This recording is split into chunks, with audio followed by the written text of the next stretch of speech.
तो हमारे यहाँ नेता प्रतिपक्ष का, चाहे मुझे जब बनाया तब भी मुझे 8 बजे तक पता नहीं था कि मैं नेता प्रतिपक्ष बनूंगा, लेकिन पार्टी के वरिष्ठ लोगों ने और केंद्र के हमारी टीम ने मिल करके सोचा, यहाँ के लोगों से पूछताछ करने के बाद उन्होंने मुझे ये जिम्मेदारी दी और विधायकों ने भी मेरा समर्थन करके मुझे प्रतिपक्ष का नेता चुना, तो मैंने उसको पूरा करने का प्रयास किया है जो मैं कर सकता था।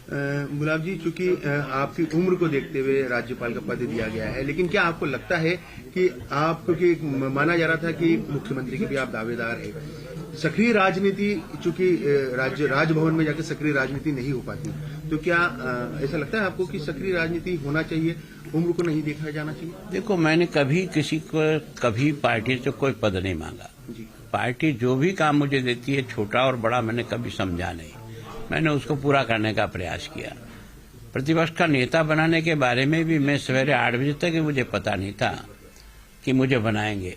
उन्होंने मुझे मंत्री बनाया तो भी उन्होंने बनाया। जो काम दिया उसको मैं छोटा बड़ा नहीं समझता हूँ। जो पार्टी के वरिष्ठ लोग जो निर्णय करते हैं वो पार्टी के हित में करते हैं और कार्यकर्ता के हित में करते हैं। मैंने निश्चित रूप से पूरा किया, तो मैं इस दौड़ में कभी रहा ही नहीं कि मुझे क्या बनना और क्या नहीं बनना। आपने मेरे स्वभाव में भी, कहीं भी काम में भी नहीं देखा होगा कि मुझे कोई विशेष पद चाहिए, इस कारण से मैंने कोई प्रयत्न किया हो। आज दिन तक मैं कभी अपने पद को मांगने के लिए कभी किसी के पास नहीं गया। उन्होंने दिया, उसको मैंने पूरा करने का प्रयास किया। मारवाड़ का एक बड़ा नेता बीजेपी का अब राज्यपाल बन गया है, तो वहां पर चूंकि इस साल चुनाव भी है राजस्थान में, तो कमी तो कहीं न कहीं अखरेगी। देखो, मैं सोचता हूं कि बीजेपी में व्यक्ति पर इतना आधारित नहीं होता है, क्योंकि बीजेपी का संगठन अब निरंतर नीचे तक बहुत सशक्त बन गया है। अब वो कमी नहीं है और हमारा हर कार्यकर्ता जिसको जिम्मेदारी मिलती है अच्छे प्रकार से करता है।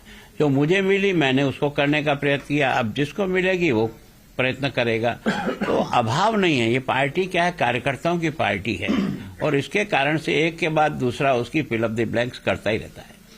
गुलाब जी, एक लास्ट मेरा सवाल था, क्योंकि अब चुनाव बहुत नजदीक है, आप राज्यपाल बनकर जा रहे हैं, राजनीति से जुड़ा एक सवाल, क्योंकि राजस्थान में हमेशा परंपरा रही है सरकार बदलने की पार्टियों के अनुसार, लेकिन इस बार दावा है मुख्यमंत्री अशोक गहलोत का कि उनकी सरकार रिपीट होगी।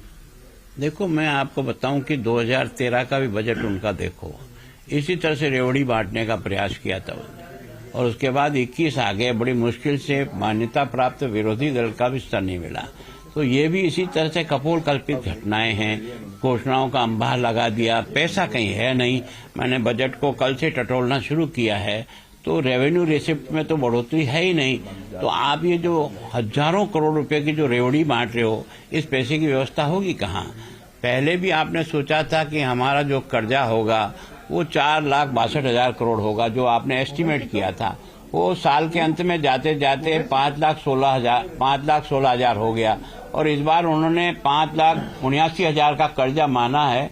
लेकिन मैं सोचता हूँ 6 लाख से ऊपर तो सामान्य व्यवस्थाओं को ठीक करने में ही लगेगा। तो इसके पास बजट ही नहीं है। केवल और केवल फीता काट करके भूमि पूजन का पत्थर जरूर लगा सकते हैं, बाकी 100% इन घोषणाओं को जमीन पर उतार ही नहीं सकते। और ये भी जानते हैं कि हमको 8 महीने में उतारना थोड़ी है, हमें तो कोनी पे गुड़ लगाना है, जिससे जितना सौदा पड़ जाए उतना पड़ जाए। जैसे 10 दिन में कर्जा पड़ गया और 50,000 वोट ज्यादा आने से मुख्यमंत्री बन गए, वैसे ही कुछ लोगों को भ्रमित करने का प्रयास जरूर करें। लेकिन राजस्थान की जनता इतनी समझदार हो गई है कि 13 में इनकी वो सारी घोषणा, बजट घोषणा पढ़ना आप, जो इन्होंने लास्ट पेश किया था, उसके बाद केवल 21 रह गए नमूने के लिए। वैसी दुर्गति इस बार होगी, क्योंकि केवल और केवल घोषणाओं के अलावा जमीन पर कोई चीज नहीं उतार पाए। क्या कटारिया जी को पता था कि उनको राज्यपाल बनाया जा रहा है? ऐसा कब जानकारी मिली आपको? ना भैया, प्रधानमंत्री जी मुझे इसकी कोई जानकारी नहीं थी। केवल प्रधानमंत्री जी ने मुझसे